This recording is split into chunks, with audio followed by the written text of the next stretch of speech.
I installed spyware on my wife's phone while she was in the shower, and I wish I could tell you I felt guilty, but when love turns into suspicion, guilt doesn't even register anymore. I used to think I was the good guy, loyal husband, steady job, decent cook on the weekends. Callie always said I made the best pan-seared salmon in the county. 8 years married, never so much as glanced at another woman. But somehow, even with all that, I still became the kind of man who hides in his own home, shaking while downloading spyware on his wife's phone. It started with the silence, not the loud kind, the kind you feel.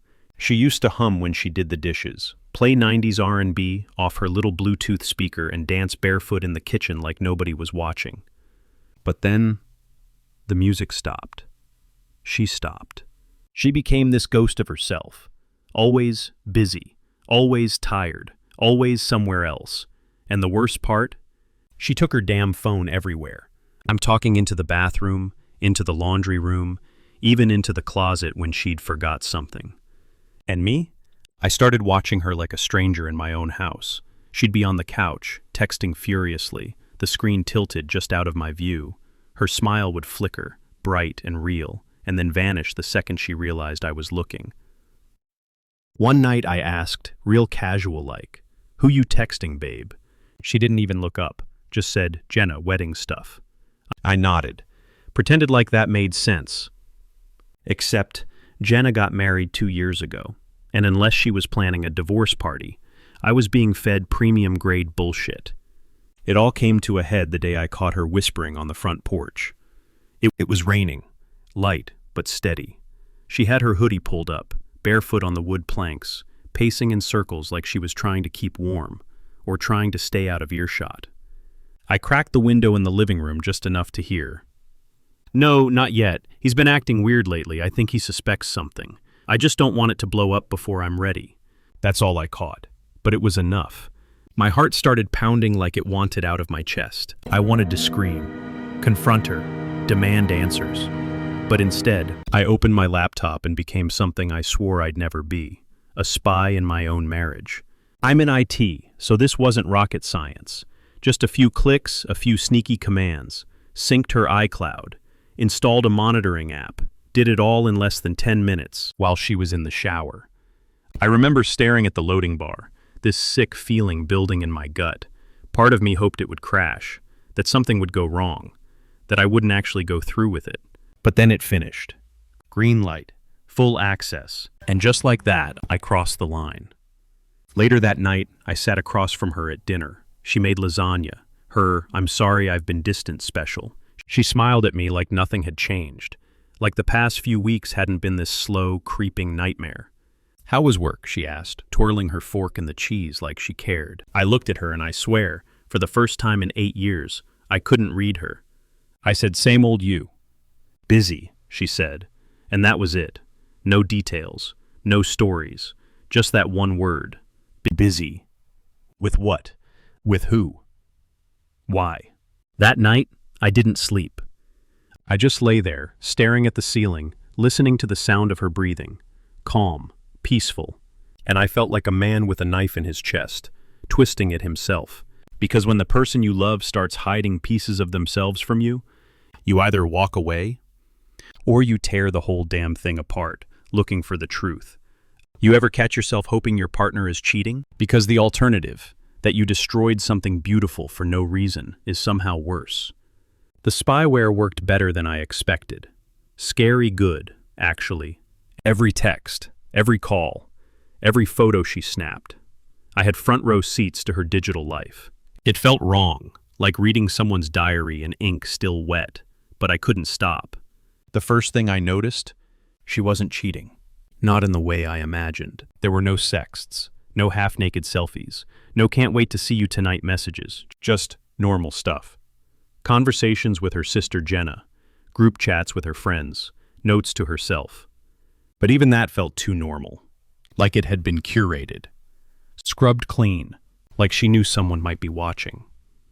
I remember scrolling through her messages, heart racing, palms sweating, and thinking, where's the dirt? Where's the betrayal? And that scared me even more.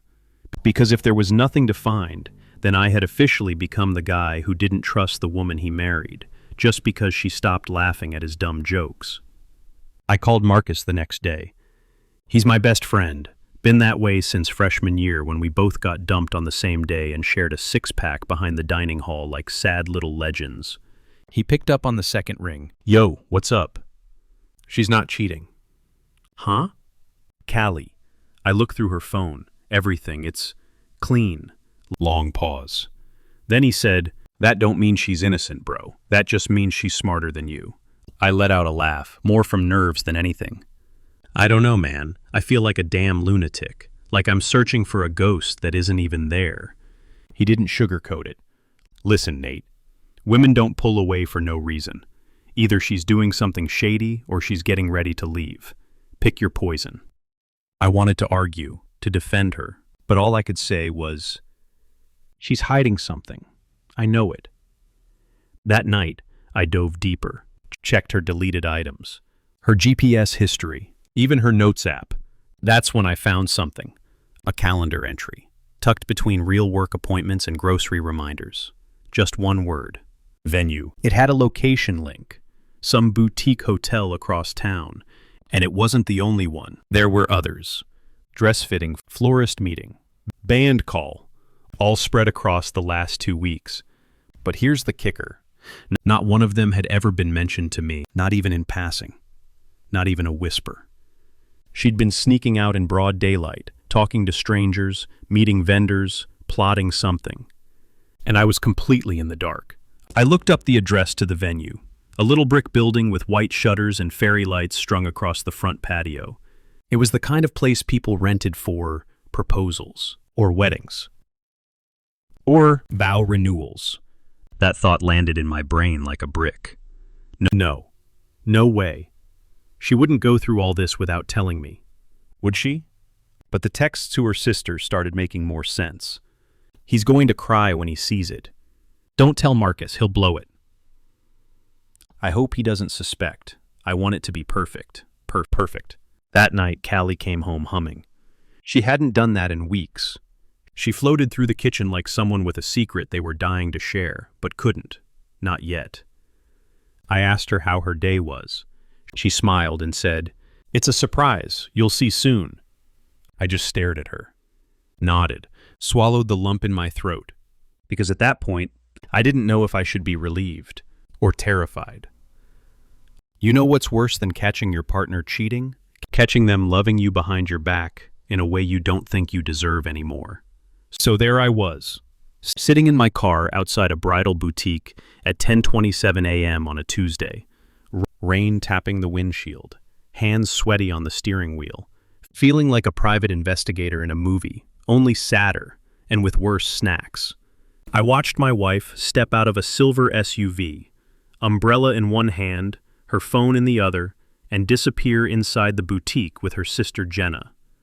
I stayed parked across the street like a creep, heart racing, knees bouncing, praying no one called the cops on the guy loitering in a Prius with a half-eaten protein bar in his lap.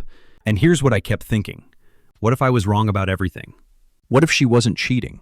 What if all the secrecy, the whispers, the texts were exactly what they looked like? Love. The kind I hadn't been paying attention to. I sat there for 45 minutes. They came out with a bag, a white one, long, slim, delicate tissue poking out the top. Not lingerie, not groceries. Callie hugged Jenna like they'd just pulled off the greatest heist of the century. Then she smiled. This big, bright, genuine smile I hadn't seen in months. Not the smile she gives me when I ask if she's okay. Not the polite everything's fine smile. That's when it hit me. I hadn't been lied to. I'd been forgotten. Left out of something beautiful. Because I'd stopped showing up emotionally a long time ago. Back at home, I opened her synced notes app again. I started reading slower this time. Actually reading, not scanning for evidence. One of the notes was titled, "Forever Again." It wasn't locked, just waiting there. I tapped it open, and it wrecked me. Renewal ceremony checklist. Venue booked. Dress fitting tomorrow. Letters. Still working on mine. How do I write vows for a man who saved me? Who made me believe in loyalty when I didn't even trust myself? I hope he still feels chosen. because I still choose him. Every single day. I just stared at the screen. My heart cracked so loud it felt like the walls heard it. I had been preparing for war, and she'd been preparing a vow renewal. The texts I once thought were shady now read like gospel. He's been acting weird lately. I think he suspects something. God, I want it to be perfect. If he finds out, it won't hit the same. She wasn't hiding a man. She was hiding a moment, a surprise, something real, something rare, and I nearly destroyed it with my own insecurity. That night, Callie was in the kitchen humming again, mixing ingredients for something she refused to let me taste. "You'll see soon," she said, winking over her shoulder. "And me." I sat there at the table, watching her hands move like they had purpose, like she still believed in us, and I wanted to cry. I had dug through her privacy like it was dirt, and I was looking for buried betrayal. But instead, I found buried devotion. And that, right there, that's when I realized you don't need to cheat to break someone's heart. Sometimes all it takes is doubt. I told my wife I had installed spyware on her phone, and the way she looked at me, man, like I was a stranger crawling out of her skin. She was planning a vow renewal. I was planning a trial. I wish I could tell you I kept the secret, that I played it cool, went along with her plans, let her have her big surprise, but I couldn't. Because every time I looked at her, all I saw was me, digging, sneaking, reading texts not meant for my eyes, cracking open private moments like I had the right. I couldn't sleep, couldn't eat. I felt like I was standing in the middle of a love letter I'd set on fire, and now I was choking on the smoke. So the next night, after dinner, I did it. I told her everything. We were sitting on the couch, some cooking show playing in the background. She was curled up next to me with her head on my shoulder. She looked happy, at peace, and I ruined it. "Callie, I need to tell you something, and I don't expect you to be okay with it." She sat up, real slow, face still soft, but eyebrows slightly pulled together. "Okay, what's going on?" I took a breath that felt like swallowing glass. "I installed spyware on your phone." Her mouth didn't move, but her eyes, they snapped open. Not wide, just sharp, like I'd flipped a switch behind them. I kept going, my voice low and hollow. "I thought you were hiding something. You were acting different, and I got scared. I saw the venue bookings, the texts to Jenna, the note you wrote." She didn't say a word, she just blinked. Once, twice, like she was buffering. "I followed you to the dress fitting," I added, quieter. "I know about the vow renewal." Still nothing, just silence. And then, she laughed. But it wasn't a joyful laugh. It was short, dry, broken, like something cracked in her throat on the way out. She stood up slowly and walked to the kitchen. No slamming, no yelling, just distance. She poured herself a glass of water, took one sip, then turned back to me and said, "You spied on me, because you thought I loved you less?" I opened my mouth, but nothing came out. She nodded to herself. "I've spent the last 3 months trying to find a way to remind you that you're the best thing that's ever happened to me. And the whole time, you were back here, turning me into the villain in your head." I stood up, moved closer, reached out. She stepped back. And that, right there, that hurt more than anything she could have screamed. "I get it," she said finally. "You got scared, but you didn't come to me. You went around me, behind me. You turned my love into a crime scene." Tears filled her eyes, but she didn't let them fall. She didn't give me that satisfaction. "Do you even realize what you destroyed?" she asked. And I did. God, I did. She had been planning a day to surprise me with love, and I had been building a courtroom in my mind to put her on trial. "You don't trust me," she said, voice trembling now. "And without trust, Nate, what even is this?" That's when the tears came. Not hers. Mine. Potolo. They slid down my face like something sacred was breaking inside me. "I'm sorry," I whispered. "I don't know why I did it. I just—" "You do know why," she cut in. "You thought you weren't enough." And that landed harder than any slap. Because she was right. She didn't storm out. She didn't pack a bag. She just walked upstairs. Quiet. And I stood there in the kitchen, listening to her footsteps fade, with nothing but the sound of a refrigerator humming, and my own guilt pulsing in my chest like a heartbeat made of shame. You ever sit across from someone you love and realize you might have broken something that can't be fixed? Not with flowers, not with vows, not even with tears. The silence in our house was louder than any argument we could have had. She stopped humming, and I stopped asking questions. We became ghosts who passed each other on the way to the coffee maker. That night, after I confessed, I slept on the couch. Not because she asked me to, but because I couldn't lie beside her knowing what I'd done. I stared at the ceiling, listening for her footsteps upstairs, waiting for her to slam a door, pack a suitcase, say something, but nothing came. Just the slow drip of regret pooling in my chest. The next morning she came down early, hair pulled back, eyes tired, no makeup, still beautiful, but in that way where you can see the ache under her skin. She poured herself coffee and sat at the table across from me, like we were co-workers in a bad movie. I tried. Callie, I don't. Just that. One word. Sharp enough to shut me down. Soft enough to hurt. She sipped her coffee like it was holding her together. Do you know how many nights I stayed up writing those vows? She asked without looking up. How many times I rehearsed a moment in my head. Your face when you saw the venue, the music, the food truck you love. I didn't answer. Because I had nothing. Absolutely nothing. You didn't just spy on me, Nate, she said. You rewrote the story. Turned love into suspicion. Turned me into something ugly. Her voice cracked on that last word. I wanted to reach across the table, hold her hand, touch her face, apologize until the walls gave out. But my arms felt heavy with guilt. Later that day, I called Marcus, told him everything. He was quiet for a minute, then let out a slow whistle. Damn, bro. Yeah, you fucked up. Thanks for the support, I muttered. No, you really fucked up, but I get it. I didn't expect that. You do? Yeah. We've all had that voice in our head that says, what if she's lying? You just gave that voice a megaphone. He paused, then added, but you better start building a new voice, one that says, what if she forgives me? That stuck with me. What if she forgives me? What does that even look like? Because right now, she was a woman walking around the house like someone had drained all the color out of her. Not angry. Not cold. Just done. That night, I found her in the laundry room, folding towels like they were made of glass.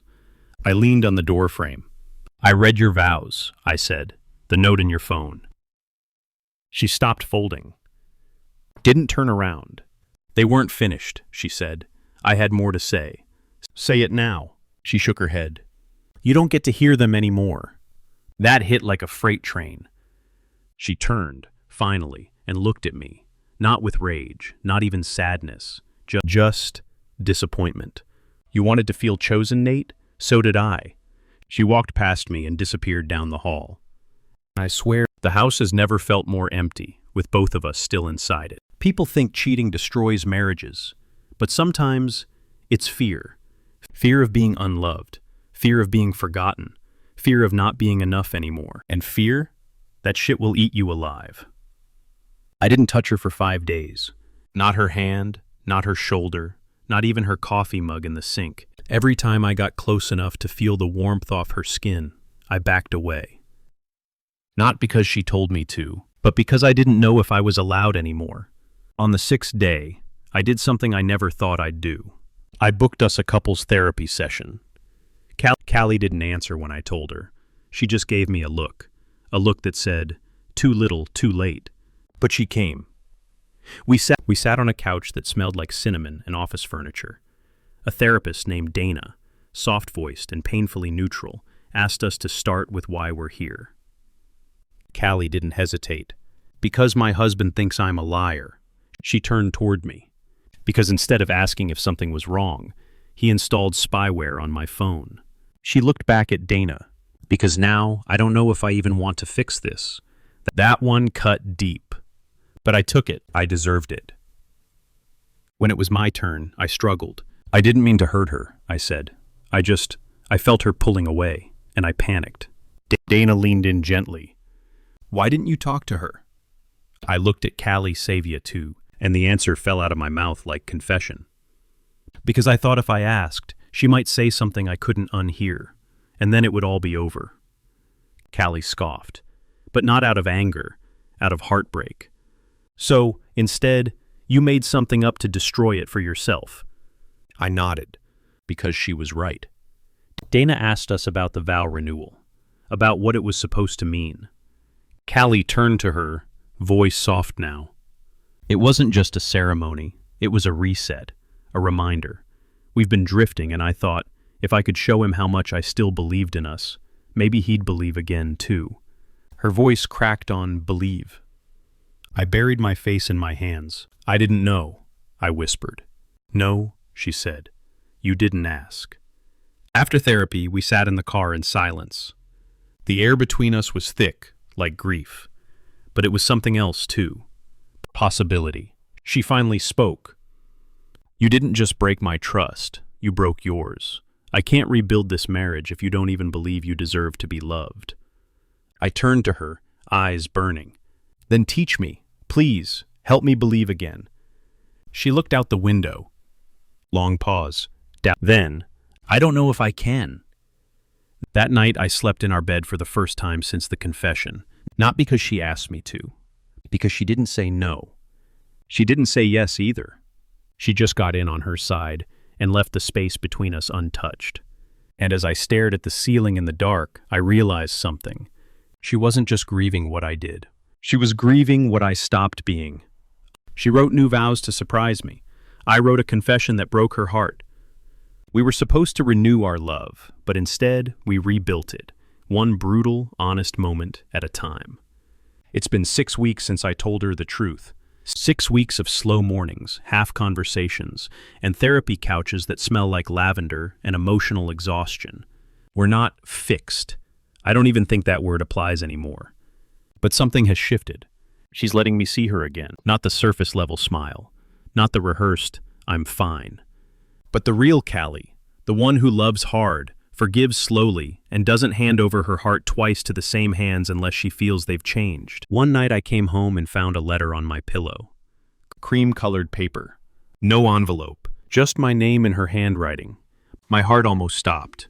I sat down, unfolded it, and read the words I never thought I'd earn.